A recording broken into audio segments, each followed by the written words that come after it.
What is it that fundamentally sets apart someone from those who succeed and those who lose, those who fail? The winner understands the laws, the metaphysics, the requirements necessary to attain success, and embodies them appropriately in life. The loser, instead, on the other side of things, have a go with the flow kind of attitude or philosophy to life. They are not grounded within principalities.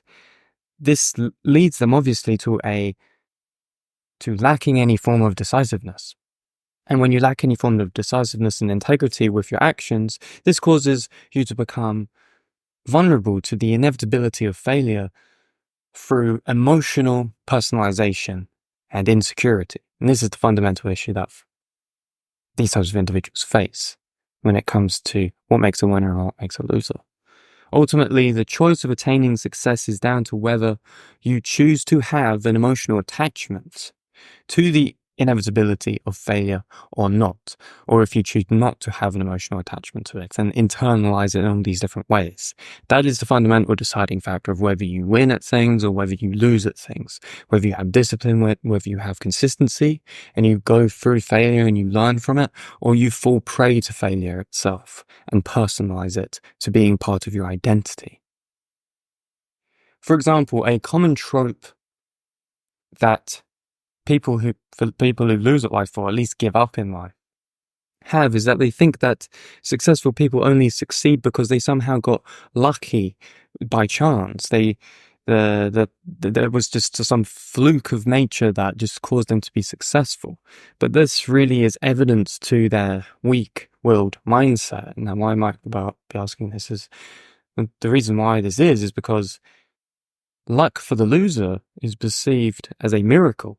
It's perceived as something that happens by mere chance, but there is no such thing as chance. Everything is purposeful. Everything has a reason. There is no such thing as just mere chance, especially when it comes to success. There is no such thing as a mere accident. And this is because they lack the ability to construct and envision a long-term plan of action. Success is never just a mere accident, as they might say, when it comes to luck. Luck is actually being at the right time and place through the participation of preparation. That is what luck is, and that is what the winner strives for. They prepare themselves for the right opportunity in which they are guiding themselves towards. Whilst luck for the winner is perceived as a byproduct of their consistent, inevitable behavior patterns. That is the difference. Now, the winner is always patient, willing to be consistent, but the person who is going to be the loser is not those things.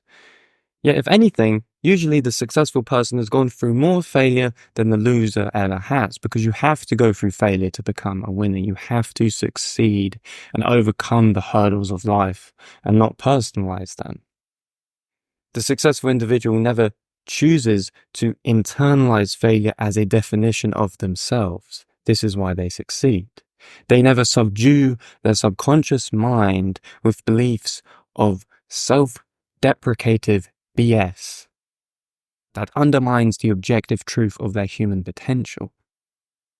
This is the true distinction between what makes a winner and what makes a loser, someone who fails and someone who succeeds. The person who chooses to be a loser for life, if they choose to be so, allows failure to define them through self-victimization of emotional insecurity, whilst the winner will always make sure that failure is a benefit to themselves because they have no choice. They have to make sure that they reap some sort of benefit from failure. A winner will make sure that failure teaches them something about themselves so that they can improve their approach to achieving inevitable success. The winner is always crafting a long-term, unwavering plan, but the loser is not, in this case, with the mindset of this kind of individual, who is very temporary and very short-term. A winner's mindset is also, you could say, dependent on having a strong sense of direction. When you have a strong sense of direction, it allows no room for self-doubt. When you start doubting yourself, you start questioning your own ability to achieve success, and that is when you start to emotionally personalize the outcomes of failure rather than perceive them as beneficial hurdles that aid towards your growth as an individual. The winner is therefore always humble, always willing to learn from mistakes, very precocious, but the loser is not. In other words, the person who is always going to be a winner in life will never let their will, direction, or their drive, their will to power, their fundamental essence be usurped or controlled by any emotional reaction to failure.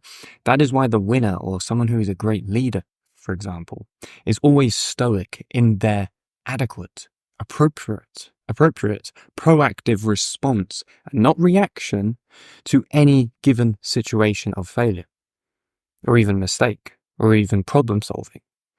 The winner takes full accountability always for their specific actions, and therefore don't personalize failure as a byproduct or definition of their own character, because they know that action itself will always reap a responding outcome which they desire to perfect through incremental adjustment. They understand fundamentally that failure is an inevitable consequence of reality. In the grand scheme of trying to attain any form of mastery, they understand that you're supposed to fail. It's a fundamental ingredient of reality.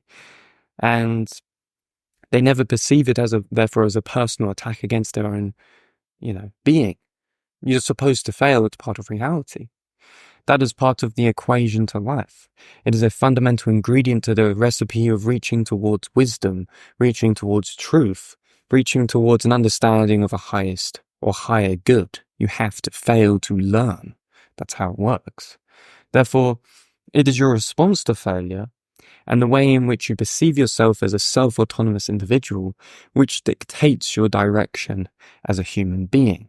This is the difference, I would say, in terms of philosophy and even mindset, fundamentally mindset, of what makes a winner and what makes a loser, a winner's mindset and a winner's mindset.